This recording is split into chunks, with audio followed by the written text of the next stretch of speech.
Hello and welcome to Hessens County. I'm glad that you could join us again here today for another TTRPG Talk short. This video series takes a look at tabletop role-playing games and related materials in short form.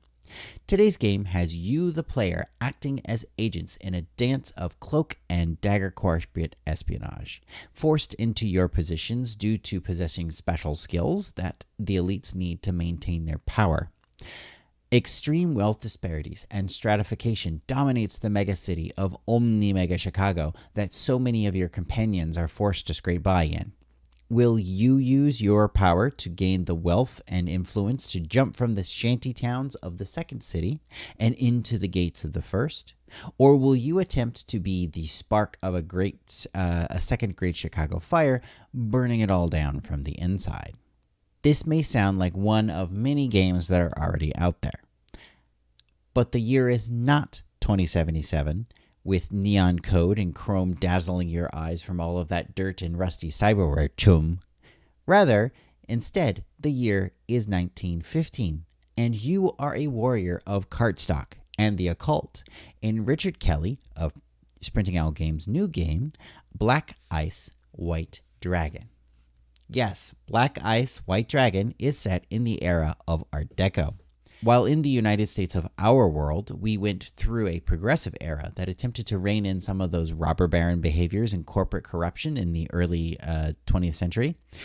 In the game world, wealth disparities from the Gilded Age grew and grew to proportions that would dwarf even the greatest of all of the past industrialists' successes.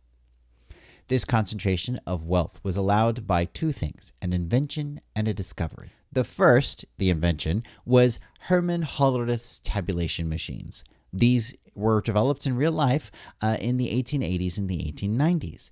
Interfaced with people by utilizing punch cards, these were able to track and perform simple calculations on multiple variables in order to assist in the tracking of values and later printing summaries of the collected data.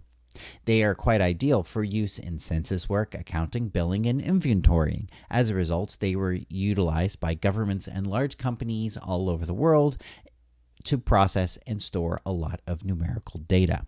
However, what makes these cards special in Black Ice, White Dragon is the discovery by an occultist, where if the punch cards were decorated with special symbols and exposed to mental energies, these altered punch cards could then be used to summon phantasmal beings or things that could influence the physical world around us, and even empower these tabulation machines to act with vastly improved speed and accuracy. This essentially drives an early computer age, along with all of that exponential technological advancement that is usually entailed with such an explosion of computational power. The amazing setting aside, which is quite good, a Black Ice White Dragon also has interesting mechanics.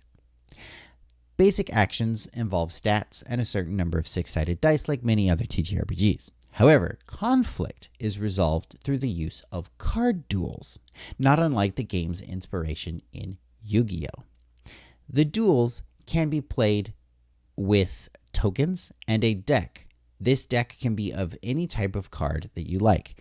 Literally anything will work, just as long as the cards or their stand-ins are roughly rectangular and have a distinct front and back. These are stand-ins for those mystical punch cards that we referred to earlier. And thank you for joining us in this little quick dive of Black Ice White Dragon. If this game seems to be rather interesting to you, you can find the game on Sprinting Owl's itch page that has been linked in the description below.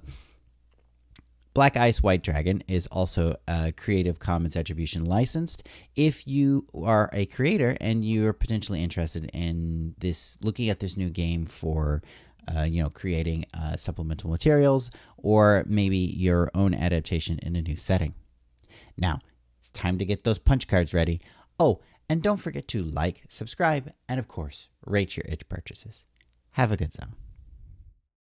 If you would like to show your support for this channel or for the Hessens County blog, in the description down below, you will find links to the channel coffee and also the itch store.